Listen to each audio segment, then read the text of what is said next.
Hey, so I've recently started adopting and really trying to embody one core principle to guide me through life and have been surprised at the net positive effect it's already had. By the end of this video, you'll of course know exactly what it is, but more importantly, the simple steps to take to give you greater clarity and direction.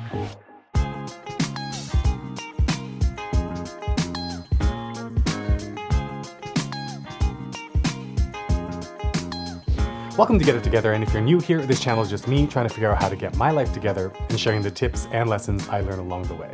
Before diving in, there are timestamps in the description below, so feel free to hop around as you see fit. Now, I've lived my life to this point anchoring my direction, decisions, and actions towards aspirational inflection points, both short-term and long-term, meaning for essentially the first 3 decades of my life, I believed that what would make me happy are things like going on that trip, accomplishing this goal, or buying that thing, or anything else that would act as kind of like an exclamation mark in the otherwise boring paragraphs of life. And I think that not only am I not alone, most of us are conditioned to think this way. I mean, read any blurb or biography and we're immediately met with the person's life's exclamation marks. Birth, youth accomplishments, graduation, first job, first car, first promotion, maybe a wedding, perhaps, I don't know, the birth of a child, accolades, some defining point of success, and they're not all positive either. Perhaps the passing of a loved one, a tragic accident, whatever they are, we are trained to think of, focus on, and draw attention to these inflection points. These exclamation marks are the things we pay attention to the most.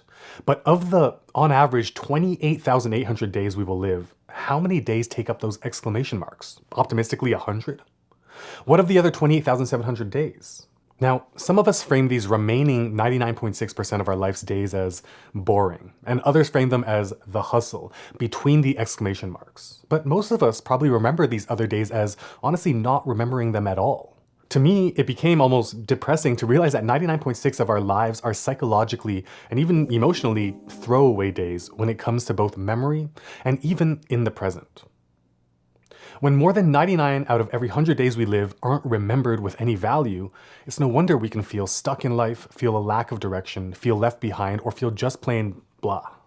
This new principle I've started adopting, a friend of mine mentioned to me a few years ago in a conversation I had with him over lunch. He said, the most important things to pay attention to are the things that we do every day. If you're interested, you can catch the whole conversation linked right over here. But it's interesting that it's taken me years to have that aha moment and to press it into service. But what exactly does this mean? The most important things to pay attention to are the things that we do every day. It's about being deliberate, thoughtful, and generous with yourself and your daily must-dos. We need to sleep every day, so taking deliberate steps to optimize for restful sleep is one of the most important things to pay attention to. For me, this included investing in a mattress that works for me.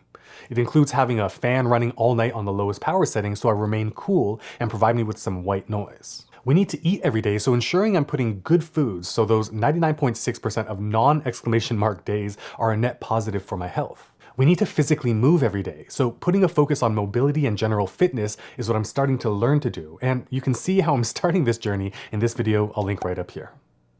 We need to wash up every day, so even something as small as choosing the right toothbrush or shampoos for you is something worth thinking about. We need to interact with other human beings every single day, so choosing who you allow into your inner circle, improving communication skills, and practicing seeing things from other people's point of views are all valuable to give generosity of thought to as well.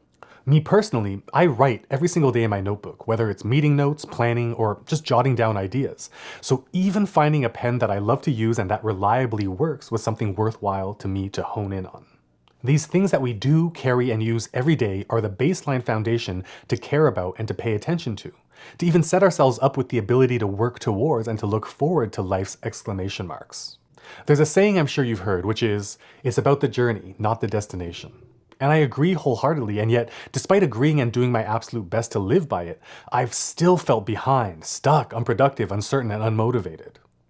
But after having adopted this mantra of ensuring to pay attention to the things I do every single day as a core foundation, I like to extend that saying to say, yes, it's about the journey and not the destination, but every step on the road of the journey needs to be paved with deliberate thought to ensure each step is a confident one. In other words, we all know that in order to get what we want, we need to act, to do things. But this principle that has so quickly and drastically positively affected my life, of recognizing that the most important things to pay attention to are the things that we do every single day, is what I now believe to be the underlying foundational set of habits and processes to optimize that enable the critical actions in the first place. So, how do I recommend you approach this? Get generalized, like those really random examples I gave above. We definitely all need to sleep, eat, shower, physically move, interact with people, and spend money every day. I wouldn't even include work in here since most of us have at least 1, if not 2 days off a week from our jobs. Those 6, sleep, eat, wash up, move, human interaction, and spending money, I believe are ubiquitous for everyone. But spend time thinking about how you navigate your daily life. Like me, that whole writing and pen example. With working from home, driving is no longer something I have to do every day, but maybe it is for you, so include it on your list. I don't have kids, but maybe you do, and so cooking for, keeping productively occupied, and teaching your dependents might make it on your list. But in a nutshell, step 1 is to capture these general buckets of things that you truly do every single day. Step 2 is to identify the things you feel are already optimized. For example, if you have your daily fitness routine hammered out and are happy with it, guess what? You've already won the movement level of the daily game. Step 3, however, with the things that you're unhappy with, those general buckets, brainstorm as to why. I mean, this is the most important point of this entire video.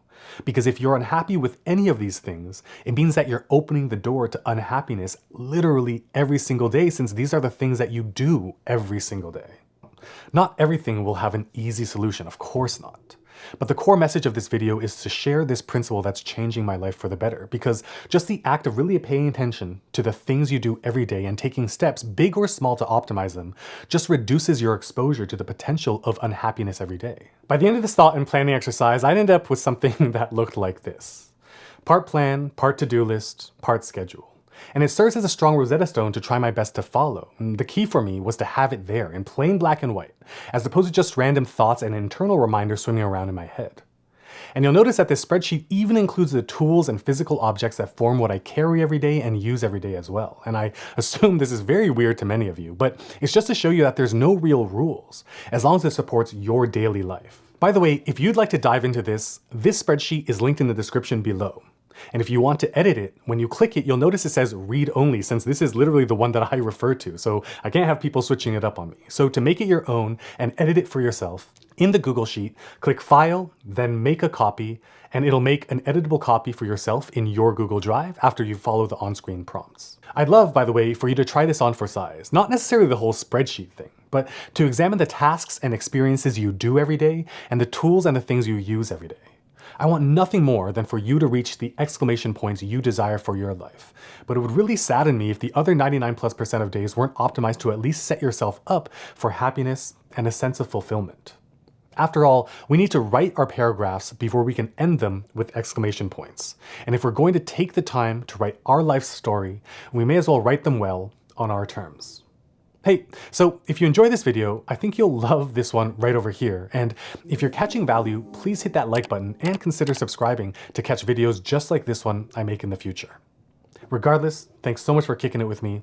And as usual, catch you guys in the next one.